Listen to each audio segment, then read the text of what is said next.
ان میں پہلی بات جوتے پہن کر اور کھڑے ہو کر کھانا، اس سے اللہ تعالیٰ رزق میں تنگدستی پیدا کر دیتے ہیں. اور آپ دیکھیں آج یہ عادت اکثر لوگوں کی ہے، گھروں میں بھی ٹیبل پہ بیٹھ کے کھانا کھائیں گے تو جوتے پہنے ہوئے ہوں گے، اور شادیوں میں تو لوگ ویسے ہی کھڑے ہو کے کھانا کھانا پسند کرتے ہیں. اس سے اللہ تعالیٰ رزق میں تنگدستی پیدا کر دیتے ہیں. بیت الخلاء میں ننگے سر جانا، اب آپ بتائیے کتنی کامن عادت ہے. ننگے سر ہی جاتے ہیں سوائے اس کے کہ جس کو سر پہ ٹوپی رکھنے کی عادت ہو. اور بیت الخلاء میں باتیں کرنا، پہلے تو سمجھ نہیں آتی تھی، لیکن جب سے سیل فون آیا اب بیت الخلاء میں باتیں کرنے کی بات بھی سمجھ میں آ گئی. اس سے بھی رزق کے دروازے بند ہوتے ہیں. تیسرا، مہمان کو بوجھ سمجھنا. مہمان کے آنے پر جس بندے کو تھوڑا تنگی محسوس ہو تو اللہ رزق کے دروازے بند کر دیتے ہیں. چوتھا، بغیر ہاتھ دھوئے کھانا کھانا. یہ تو بہت عادت ہے آج. بغیر ہاتھ دھوئے کھانا کھانے سے رزق کے دروازے بند ہوتے ہیں. پھر کھانے کے برتن کو صاف نہ کرنا.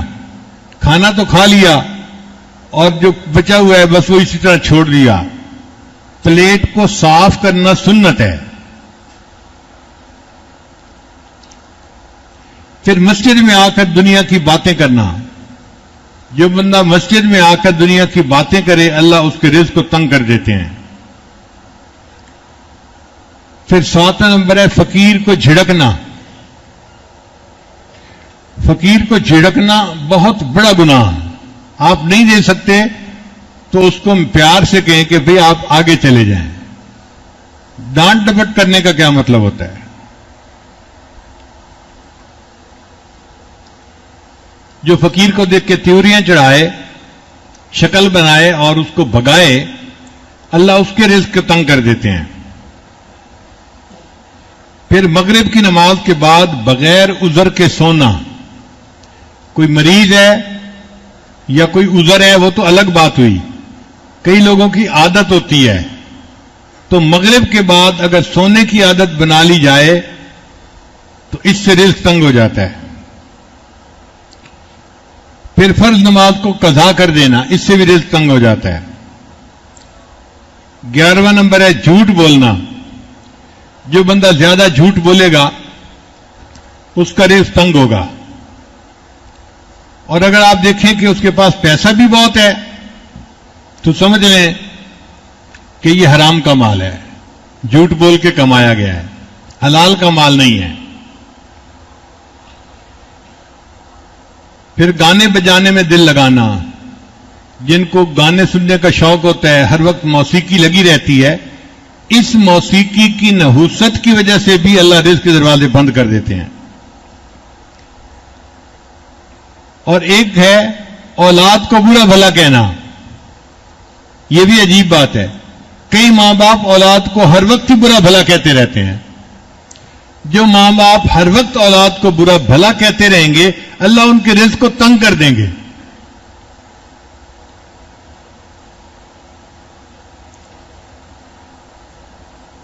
پھر قرآن مجید کو بے وضو چھونا.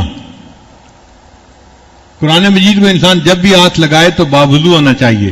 بے وضو ہاتھ لگانے سے رزق تنگی ہو جاتی ہے. پھر نظروں کی حفاظت نہ کرنا، غیر محرم کو دیکھنا. جن کو حرص ہوتی ہے نا، ہوس ہوتی ہے کہ ہر گزرنے والی لڑکی کو دیکھو، عورت کو دیکھو، یہ ٹھپا کیسا تو وہ ٹھپا کیسا، تو ان کے رزق کو اللہ تعالیٰ پھر تنگ کر دیتے ہیں. اور 16واں ہے اہل و عیال سے ہر وقت لڑتے رہنا. کئی لوگ ہوتے ہیں ہر وقت بیوی کے ساتھ کچھ نہ کچھ کھٹ پٹ چلتی رہتی ہے، چھوٹی چھوٹی باتوں پہ، نکمی باتوں پہ. تو جو ہر وقت اپنے اہل خانہ کے ساتھ لڑتا رہے اللہ اس کے رزق کو بھی تنگ کر دیتے ہیں. تو 16 دروازے تھے جن سے رزق کھل جاتا ہے اور 16 دروازے تھے جن سے رزق بند ہو جاتا ہے. اللہ تعالیٰ ہمیں رزق کی پریشانیوں سے محفوظ فرمائے اور اللہ ہمیں دین کے راستے میں خرچ ہونے والا مال عطا فرمائے جو ہمارے ایمان کے لیے ڈھال بن جائے۔ آج کے دور میں مال ایمان کے لیے ڈھال ہے، ذرا اونچا بولیں، آج کے دور میں مال ایمان کے لیے ڈھال ہے۔ آج جس کے پاس تنگ دستی ہے اس کا تو ایمان ہی محفوظ نہیں ہے۔ نبی علیہ السلام نے فرمایا کاد الفقر ان یکون کفرا، قریب ہے کہ تنگ دستی تمہیں کافر بنا دے۔ جو عورت بیوہ ہو جائے اور خاوند کرائے کے مکان میں رہتا ہو اور پھر مالک مکان آئے جی کہ مکان خالی کرو، تو وہ عورت کیا کفریہ بول بولتی ہے، اس وقت ایمان محفوظ نہیں رہتا۔ اس لیے اللہ تعالیٰ ہمیں اتنا مال دے کہ جو ہمارے ایمان کی حفاظت کا سبب بن جائے۔ ایسا مال ہو جو وبال سے خالی ہو، جو برکتوں والا ہو، جو عزتوں والا ہو۔